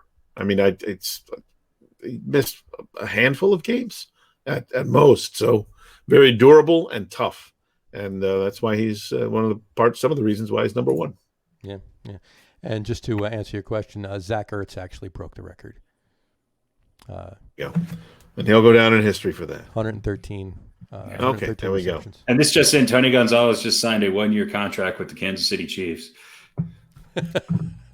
As a punter. Why not? Yeah, but he's going to line up. But he might line up in the slot. I'll tell you what, he looks like he could still play. He's become a pretty good commentator, and he looks like he could still play. Well, I mean, Bradshaw's been throwing him passes on that makeshift field there. Bradshaw does not look like he could still play. But Tony Gonzalez still does. Play flip cup maybe, but I don't know. I wouldn't never underestimate Terry Bradshaw. No, you couldn't. He's an amazing guy as well. We talked about him a few weeks ago. But yeah, Tony Gonzalez is by any measure my number 1 tight end. That was consensus amongst all of us. Yeah, Gonzalez and Winslow were consensuses. 14-time Pro Bowler. 14. Yeah. 14 times. It's hard to play 14 seasons as a tight end, let alone be a Pro Bowler 14 times. Yeah. I mean, most tight ends don't play 14 years. He was a Pro Bowler for 14. And it's not like he was playing in an era where, there really only were 2 or 3 good tight ends. Right. No, there was a lot of good ones. I mean, obviously, a lot of good ones. And a lot of them crossed over. I mean, he played long enough to see Gronk come in. Obviously, he was there when Gates was around and Jason Witten, and the list goes on and on. So Novacek, all of them. Yeah, Novacek, Shannon Sharp. Pretty impressive. Just completely impressive. Absolutely. Tony G, number 1. Tony G, number 1. Tony Gonzalez. Well, there you go. That's our list for this week. It was tough. This was a tough to get down to 10. This was a tough one. Yeah. I mean, there's probably 5, 6, 7 people you could argue should be on this list. Somebody messaged and mentioned to me the other day that maybe we should do eras instead of top 10 quarterbacks of all time, top 10 tight ends of all time. We should do eras. I'm like, nah. It's got to be all time. It's got to be all time. They got to stack up. Some of us work during the day. Exactly. I can't remember what era Fran Tarkenton played in. Neither can. I was gonna say neither can he, but it was long ago. I know he probably can. It was before the 90s, but I can't remember exactly when. Come on. Absolutely. And what was the show he was on after he retired? That's incredible. Maud. That's incredible. No, it wasn't Maud. It wasn't Maud. He might have. That was just one episode. Wasn't he in Laverne and Shirley? Wasn't he Lenny and Squiggy's roommate? He was actually Squiggy's uncle. Squiggy's uncle. He was Squiggy's lover. Squiggy's Uncle Fran. Uncle Fran. And it was on That's Incredible. Yeah. That was funny. All right. Well, that brings us to this week's segment, our normal weekly segment of Old Balls. All right. Try this again. That brings us to this week's segment of Old Balls. Old Balls. That's much better. There it is. There we go. All right. Harry. I love the 1980s sound effects. That's great. Don't you love it? Harry, why don't you tell us who this week's Old Balls is? Well, in keeping with this week's top 10 list of tight ends, this week's Old Balls recipient is none other than Mark Bavaro, who I would argue, even more so than Ditka, was probably, maybe to his detriment, the toughest tight end I have ever seen. I literally have seen him carry 7, 8 guys 20 yards. In the supermarket. No, I mean, he was obviously a big part of the Giants' 1986 championship team. He played on the 1990 Super Bowl team. Most well known for playing for the Giants. He was a two-time Pro Bowler, 2-time Super Bowl champ. And his numbers are impressive. He's got 4,733 yards, 39 touchdowns. But again, he was one of those guys that if you watched him play and watched the difference that he made on the field, that's why he's sort of this week's recipient. He when I think of the best tight ends of all time, he comes to mind in the top 4 or 5. It's just that he didn't have the playing career, the longevity that he should have. But he was a big part of those Giants teams, a big part of. I just remember him carrying, 4, 5, 6 players and Ronnie Lott in the championship game, and then oh yeah, absolutely. He was one of those guys that on Giants teams. The '86 team, the Giants had a lot of offensive firepower.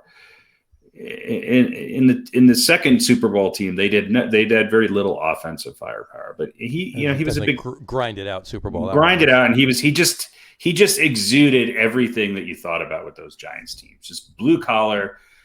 I don't think I've ever heard him speak. He didn't spike the ball. He was the complete opposite of everything you see in the NFL today, and that's probably why I like him so much. Just one of those guys that just Google him, watch some old film of him. He was absolutely unbelievable. And I think, again, another guy who not only played hurt, but the injuries finally caught up to him. And but you couldn't knock him down. He was like the first iteration of Gronk, but then they made Gronk bigger, stronger, faster, and able to last slightly longer. But that's who he reminds me of. I mean, he was just this guy that would just kind of lumber 7 yards down the field, turn around, catch the ball, and then 8 guys would hit him, and he'd drag him another 12 yards. And he did that all the time, and it caught up to him finally. Yeah, but I don't think there's people talk about all these old school tough football players. I don't think there was a guy tougher than Mark Bavaro to play this game. I really don't. Yeah, I mean, he was definitely, by every sense of the imagination, Rambo. I mean, he earned the nickname, because of his looks, basically. Right. But yeah, he was just a beast. He was just a bull, really was. I mean, carrying all of those guys. But you're right. The injuries caught up when he had degenerative knee disease, knee problems, and that's what caused him to retire when he did. Plus bouncing around and everything else too. He left the Giants and went to took a year off, went to the Browns for a year, then he was on the Eagles for a couple of years. So I mean, if he'd stayed with the Giants and his knees were a little bit better, he could have.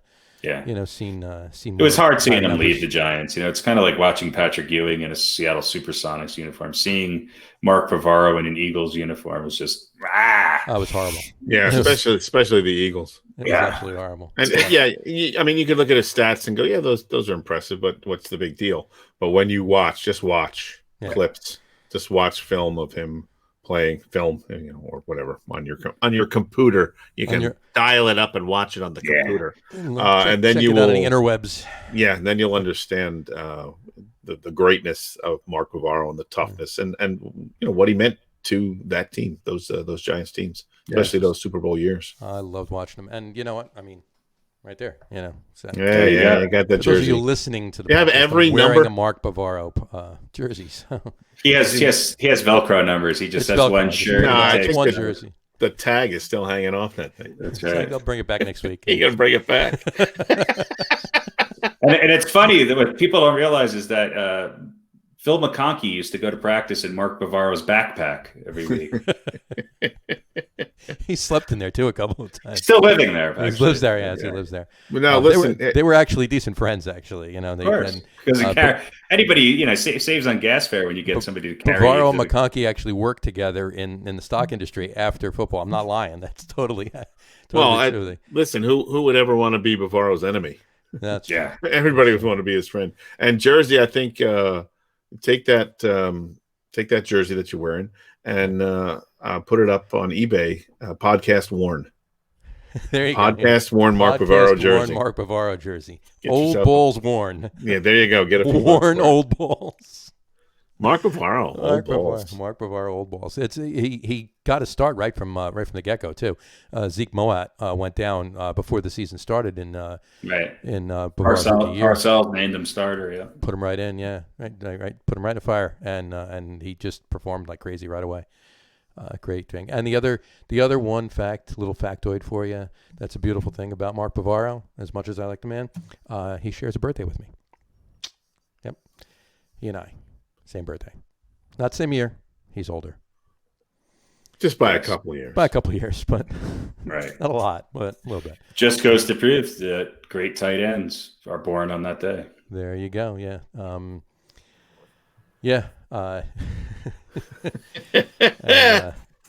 I can't think of a comeback to that line. No, there shouldn't be. Jessica Alba was born on that day too. So. There we go. Well, there you have it. Proving that astrology means nothing. Jessica Alba, Jersey Johnny, and Mark Bavaro. What do they have in common? Jay Leno too. Just to throw that in. Maybe nothing. Nothing. Absolutely nothing. Absolutely nothing at all. What do these four people have in common, and nobody's gonna get it. That's right. So there you go. Well, there you go. Old Balls segment for this week. Mark Bavaro. Old Balls. There you go. All right. Well, why don't we switch gears and do some baseball? Baseball, you bet. Baseball. That sounds familiar. Doesn't it start again? Aren't they starting in November this year? Yeah, they're starting up again right now. They want to sneak in the season while they can.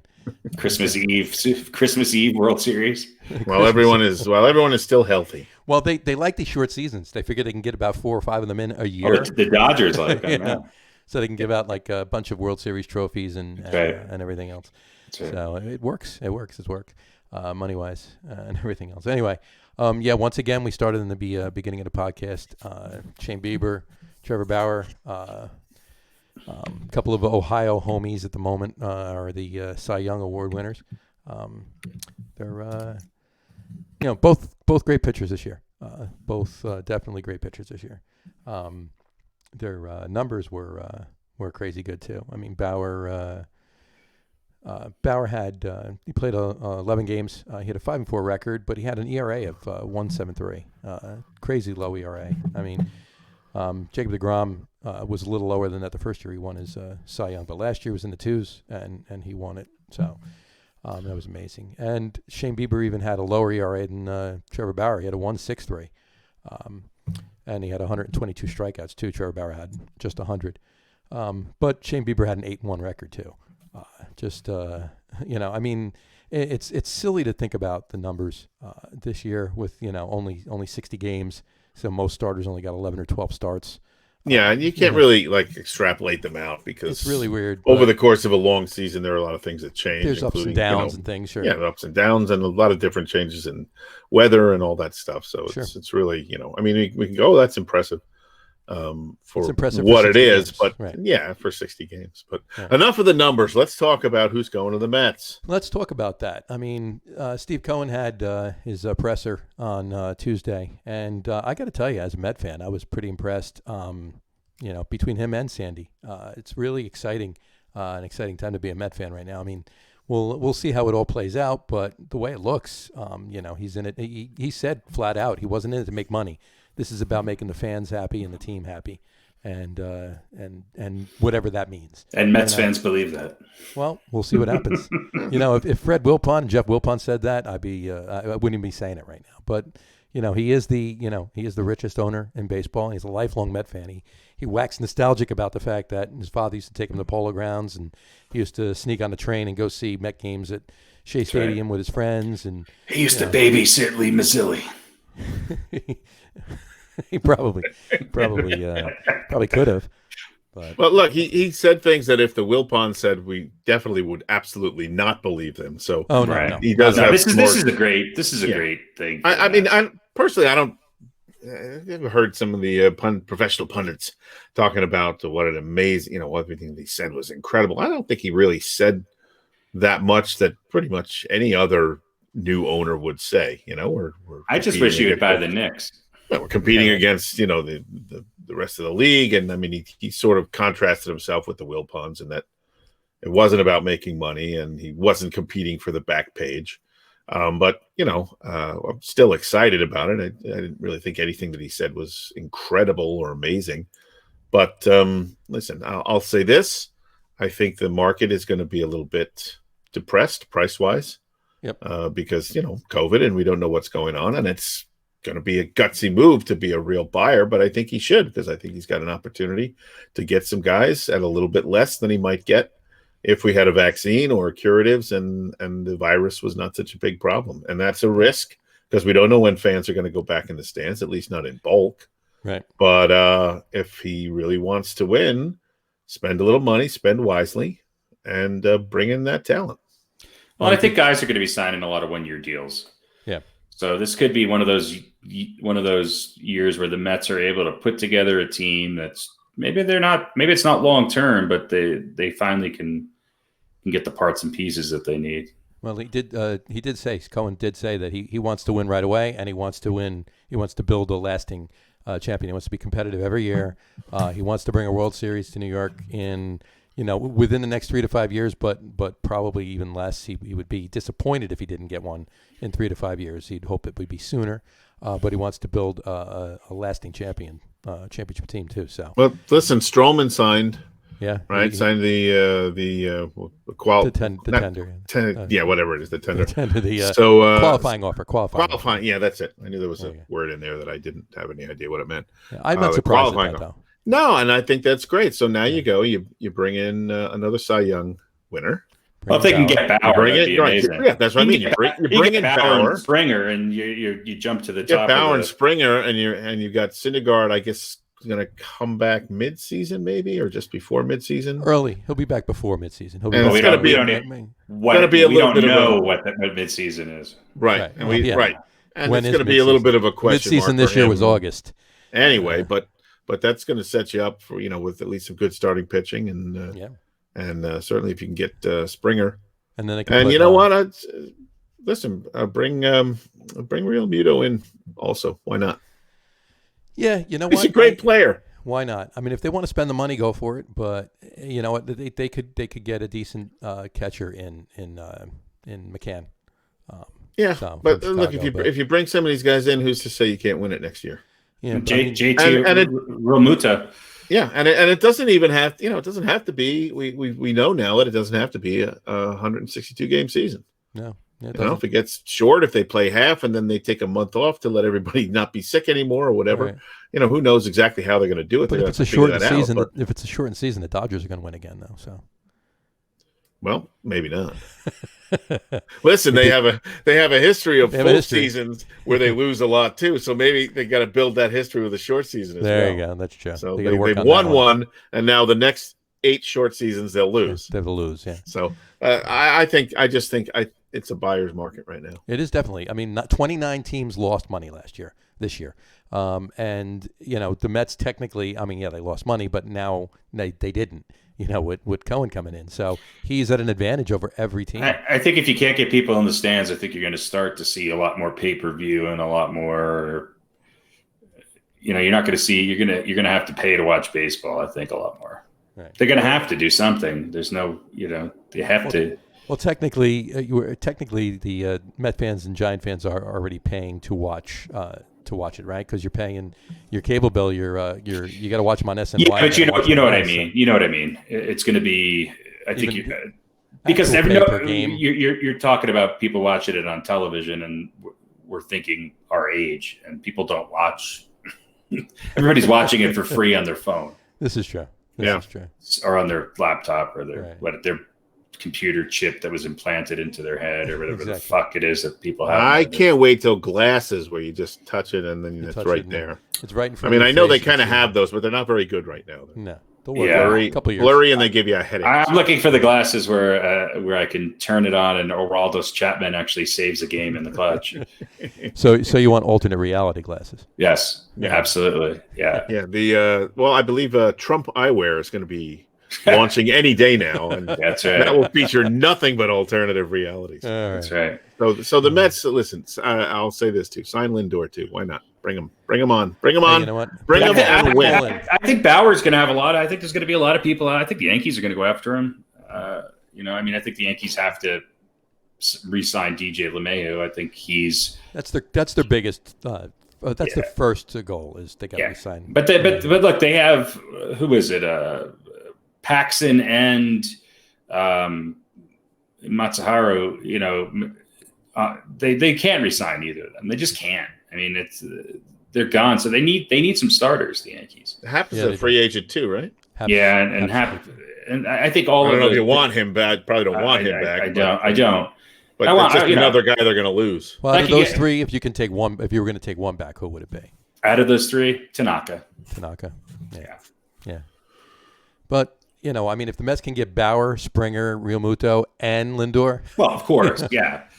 That would be. I mean, that would make the payroll $300 million. But besides the point. If I could get 2 winning lottery tickets, then Yeah, but the funny thing is to say that that's not beyond the realm. It's probably not going to happen, but it's not beyond the realm of possibility, though. That's the. I think they just need another starter on the Mets. It doesn't have to be a top 30 starter, top 25 starter. Right. And I think that helps them out. I think somebody like George Springer would be a hell of a fit on the Mets too. I can actually see him playing on the Mets. And he's a guy who might not light it up all the time in the regular season, but I think he's the most clutch. Him and Altuve are the two most clutch postseason players in Major League Baseball right now. I mean, since Big Papi left, there's nobody more clutch. Yeah. I think their first goal is to sign George Springer, and then right behind that Trevor Bauer, just sign or Ozuna. I mean, I could picture Ozuna as another guy that the Mets could go after and probably get. Right. Yeah, this is true. And they're about the same age. I mean, Ozuna's 30. Yeah, Ozuna's a year younger than Springer, but yeah. But still, 6-1. But I think you can get Ozuna for less than Springer. You could. If it's a question of that, which I don't know why it would be or should be anymore. But even Sandy Alderson said they're not going to spend like drunken sailors. But that I didn't take that as they're not going to spend money. I took that as they're not going to spend money frivolously. If they could get Bauer, Springer, Realmuto, and Lindor, they're going to do it because that's not spending money for and I think you're going to see Ozuna on an American League team because he's not the best defensive player, and he would be a hell of a DH or occasional fielder. Although he had a pretty good season with Atlanta. Teams like Atlanta and Cincinnati, if they can keep those teams together, Tampa Bay, they're going to be really good again. Yeah, I mean, I think in a full season, that Reds team would be a really hard team to beat.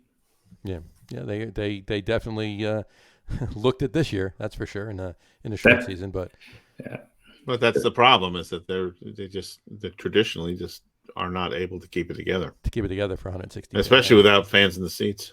This is true. This is definitely true. Well, listen, if the Mets and the Yankees are at least competitors, maybe for some of these guys, that will make things exciting. Right. That certainly hasn't been the case for a long, long time. And that was the other thing too. Cohen said that he's not competing against the Yankees.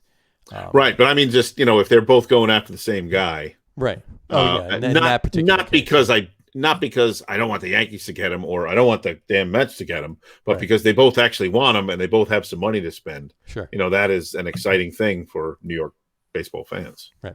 I got you. But it was nice to see that he said that he's not competing against the Yankees, competing against 29 other teams. Yeah. That's including the Yankees. Including the Yankees. He's not just competing against the Yankees, I guess. Right. That's not his right. His priority is not beating the Yankees. Exactly. Yeah, and I think from what I'm reading, and it's nothing special. I mean, I think it sounds like the Yankees are really going after Real Muta, and that would. I wonder why. That would make me so happy. So, who are they trading? Who are they trading Sanchez to? I mean, whoever wants him. Or are they giving him to somebody? Box of baseballs. Box of baseballs and a ham sandwich. Yeah.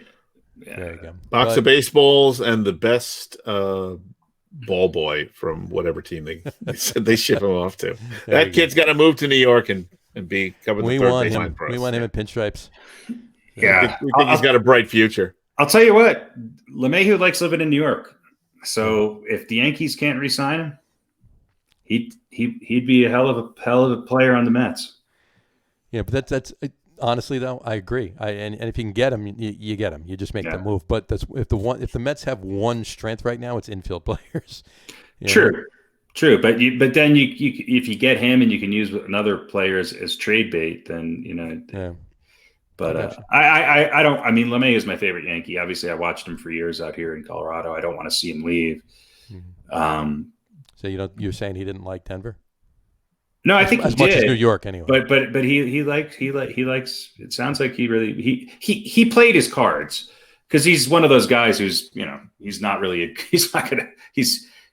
doesn't talk much, and when he does, he's gonna tell you exactly what he thinks, and he wants to stay on the Yankees, and I don't blame him, and I think he's a good fit. I think he's the straw that stirs that Yankees drink, and like I said, are they going to pay him though?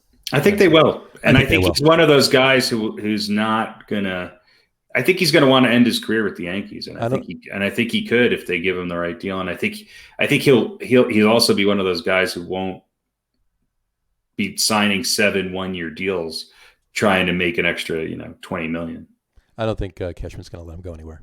I think they'd be stupid.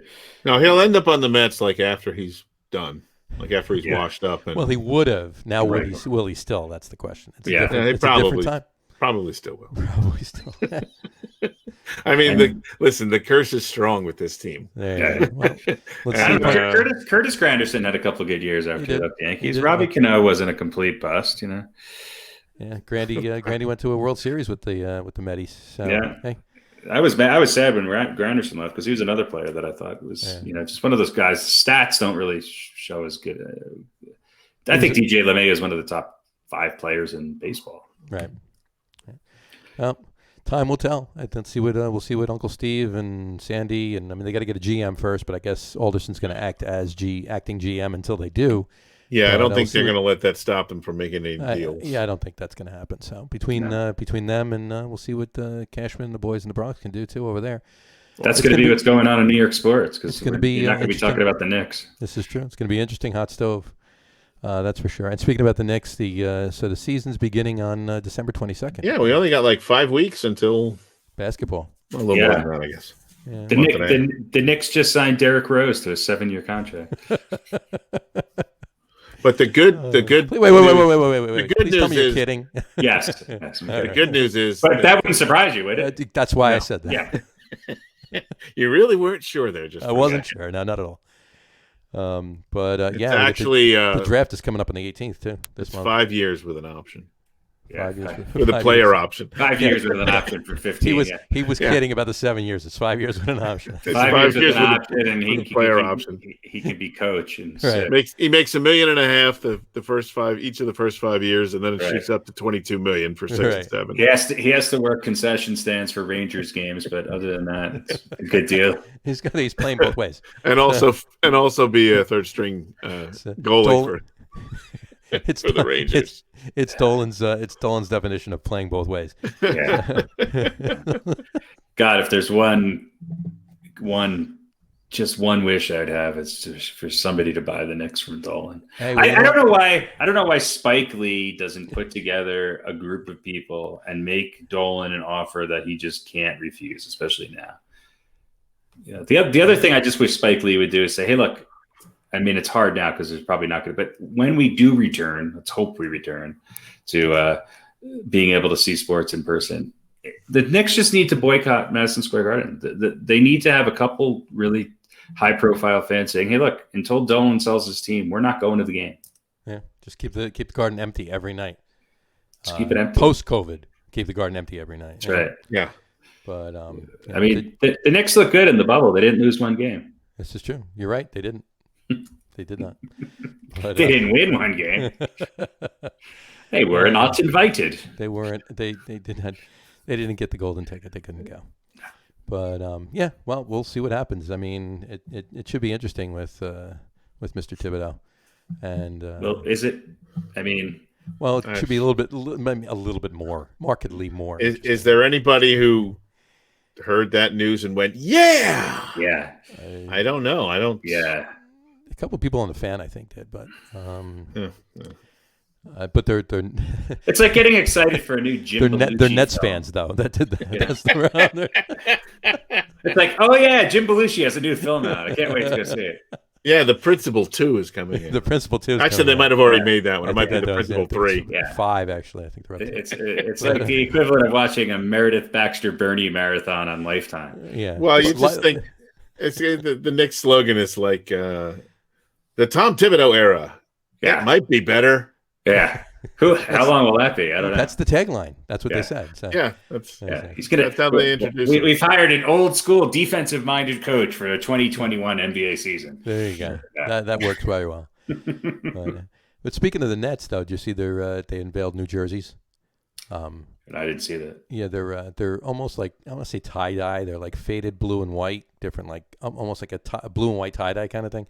And the N, they have an NY on them, and the N is the Devil's N, with the tail that comes down on the one side. So paying homage to New Jersey, and it's the colors, their jersey colors, blue, red, white, and blue. So, but I don't know how Brooklyn's going to feel about that, but hey, you know what? It's their team, so. If you win, they won't care. Probably not, and we'll see what KD says about it. I guess they on can board with it. So. They can wear those late '90s, those like spam colored uniforms the aqua teal, whatever. No one will care as long as they win. Yeah, as long as KD stays healthy and Kyrie doesn't blow up and they win. Yeah, I'm looking at these jerseys. Yeah, they're horrible. But anyway, it looks like just it's probably on purpose. Yeah. I like the Nets ABA jersey. Those were good. That would be a nice throwback. Do you think Nashville actually asked KD if he was okay with those jerseys before they actually? Yes, he probably designed them. Come on, he probably designed them. He has no fashion sense whatsoever. I mean, if they bring back the ABA jerseys with the short shorts with Dr. J used to rock with the stars and stripes going down the side. I mean, come on, that's classic. They should have throwback day. I mean, they have that in the NFL, and I don't think. And they could all have Dr. J, right, where the name used to go. Now they put whatever slogan, and then they have their real name across the lower back. That's right, They could all yeah. just wear You have to Dr. have your slogan on the back. They could all wear Dr. J on the top, and then their well, regular names underneath. Mine is always free Tibet. That's what I would wear on the back. Or save the whales. Save Tibet. Free the whales. Yeah, mine is New Coke sucked. Yeah. Let me make sure everyone remembers that. New Coke sucked. It really did, though. Yeah. Bring back the what was the McDonald's sandwich with that had The McDLT. no the one that had seaweed in it Yeah, what was that? which is good for you. That's a good question. Those of you that don't know, the McDLT was 2 separate compartments in the that's the right. package, and it was cold on one side and hot on the other. So the lettuce stays fresh. Lettuce stays fresh. Yeah. So, And lettuce, I believe, was in quotes. try eating right. that. Yeah, try eating that while you're driving. That wasn't fun. I did. I actually just figured it out. I picked up one half and took a bite of the hot side, and then picked up the other half. That's and a took a visual bite of the long cold enough to say. So, He ate the hot side in the winter and the cold side in the summer. exactly. Cool off in the summer, warm up in the winter. And you could do that. You just leave it sitting around. It doesn't decay. No. It does not decay. All right, folks. Well, that I think that pretty much wraps today up. That does it this week. Next week we'll be doing a deep dive into women's tennis. Why not? Why not? What the Got to heck? be more interesting than the Giants and Jets. I think it would be. It depends on this week's game, so we'll see what happens. Well, we could. Is it the Masters? The Masters. Yeah, Masters Masters starts is tomorrow. Well, we could, if we run out of things to talk about, we can talk about the Masters next week. You can guys talk about could. the I Masters. Yeah, we can't. should. We can mention the Masters anyway. We can talk I about it for a couple of I don't know seconds. anything about any golf that does not include a clown's face and a windmill. All you got to know is a Yeah, couple but you're guys' wearing names. the clown's face. Yes, of course. Yeah. No, you just got to know a couple players' names, and then you just go like, Mickelson, I mean, that backswing. Yeah. What can you say? What can you That's say? all you got to do. Tom Hogan's looked really good. Tom Hogan's. Hulk Hogan on the back. Hulk Hogan. Yeah. Yeah. Arnold Palmer looked like he had an Arnold Palmer on the 14th. That's right. I think he did. All right, folks. All Well, right. we want to thank you for listening and watching this week's podcast. We're on every Wednesday night around 7 o'clock. Please check out our website, www.loggerroom.com. That's LAGERROOM.com. And, of course, on Facebook, Twitter, and Instagram, it's all at The Logger Room. And while you're on Facebook, Twitter, and Instagram, if you watch this on Facebook Live, if you haven't done so already, please like us on Facebook so you get all the notifications. And, Please of like course, us. please like us. And follow us on Instagram and Twitter as well. And folks, also new this week, we have a YouTube channel. Again, The Logger Room. Just search The Logger Room, subscribe to our YouTube channel. Starting next week, you'll be able to see the show live on Facebook and also on our YouTube TV channel. So you want to check that out as well. And while you're at it, the audio podcast this whole thing will be the audio podcast, is always available on Apple Podcasts, Spotify, TuneIn, and Stitcher. Just go to any or all of those services and subscribe to our podcast. Again, The Logger Room, and you will be able to catch any episode. You will not miss anything. So once again, thanks for watching us today. We want to thank you. Have a great weekend. Watch a lot of sports, and we will talk to you soon, folks. Take care. Ciao. Peace.